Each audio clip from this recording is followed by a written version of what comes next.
Have you ever said something in the heat of the moment that you later regretted? Maybe it was to your spouse, your partner, or your friend, or even your child, sometimes. The words left your mouth, and instantly, of course, you could see the hurt in their eyes. But by then, it was too late. You know that words are powerful. They can either heal or break you. And they can also bring unity and also tear relationship apart. So, today, I'll be talking about what the Bible says about our words. So, welcome you. This is Juliana Olubu on My Medicine podcast with your girl. Okay, so I was talking about the book of Ephesians 4:29, 25 to 29, where Paul reminds us that our words should reflect truth, grace, and encouragement. Whether we are singles or you're divorced or you're married or you're just navigating life in general, in relationship and all of that, it matters a lot that we watch what we say and what we do. So, in marriage, careless words can create deep wounds. And I know it has happened to you, one or two or three people that will be listening to me. So please be mindful of your words. Proverb talks to us about, I think Proverb 18:21, that the tongue has the power of life and death. Okay, let's think about that. Every conversation you have is an opportunity to either breathe life into someone or you tear them down. Are your words bringing life to someone or they are tearing them down? Okay. A spouse who constantly, you hear words like you never listen or you always mess up. Before you know it, you start believing it. Even in dating as well, negative words kills easily. It kills relationship, it kills vibes, you know. And before you even go into marriage, you can see it like it's so clear to you. Even friendships and families relationships suffer these words also. We speak recklessly sometimes. And that is why Paul wants us not to use abusive language. Let everything you say be good and helpful. It's not just about avoiding cursing. You get what I mean? It's about the tone and the intent and the impact of your word. So be careful. Let me tell you some dangers of unspoken truth. Unspoken truth. Danger of unspoken truth. Let's talk about the silent treatment. Yes, yes, I know when once you hear that you can you know maybe I'm talking to you right now. So, and sometimes it's not what you say but what you refuse to say that hurt the most. For example, a lack of encouragement or a refusal to apologize or inability to express love can create emotional distance. So for my singles, if you're in a relationship and communication feels one-sided, ask yourself these questions. Am I withholding truth out of fear? Or am I avoiding tough conversations? Because sometimes you run away from conversation, from real things that you need, that you're supposed to communicate with your partner. And sometimes for couples, let me talk to those who are married already.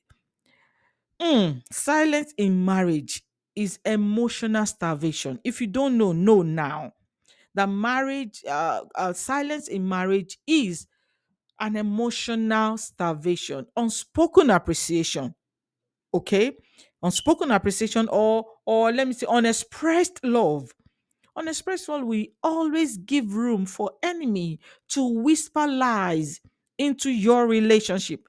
The Bible says, let us tell our neighbors the truth. That means we must be honest, but in love. Because some people say, oh, I'm just an honest person. I'm blunt. I'm blunt.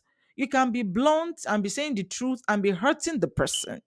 So, in your bluntness, you need to be careful, okay, not to be brutal.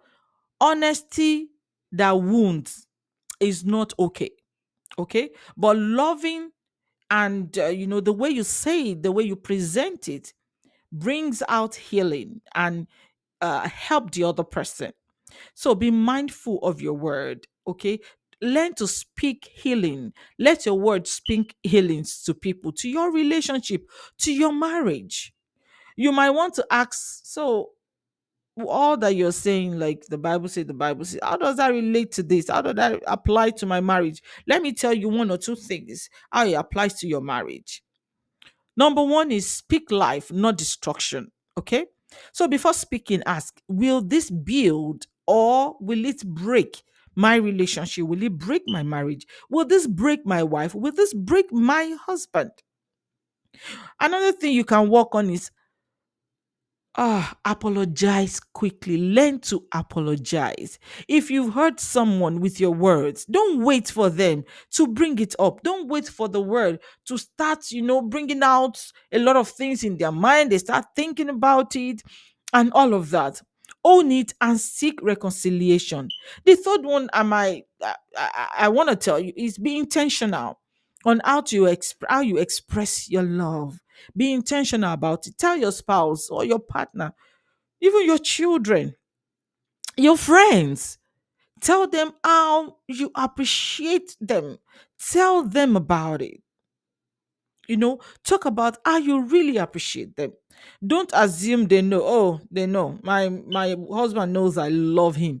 My wife knows, oh, I love her so much. That's why I'm doing all that I'm doing. No, no, no, no, no, no, no, no. Talk about it. Say it. Be intentional. Appreciate each other.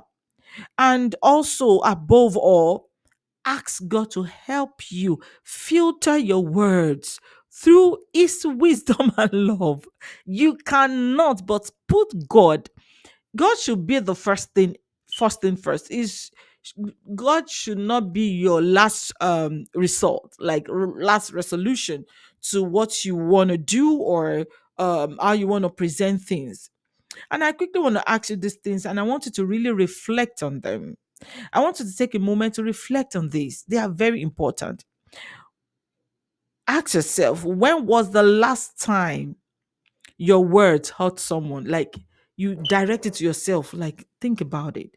When was the last time my words hurt someone? How did they react to it? How did they react to it?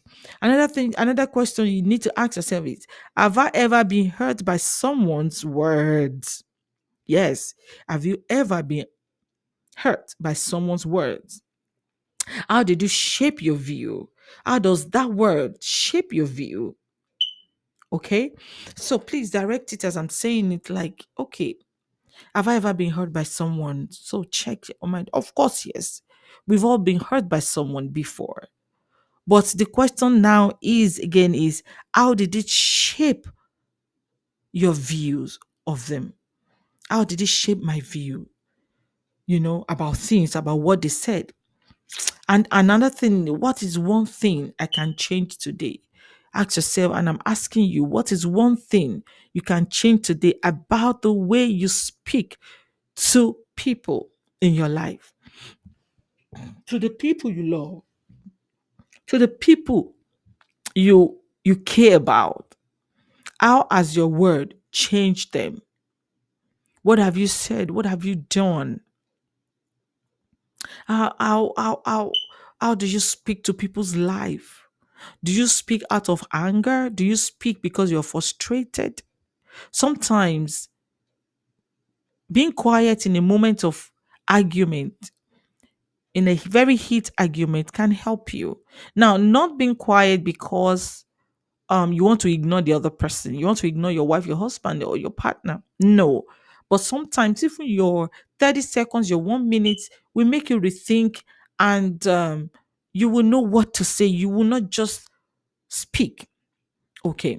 So please, if this message spoke to you, take action today. Apologize if you need to.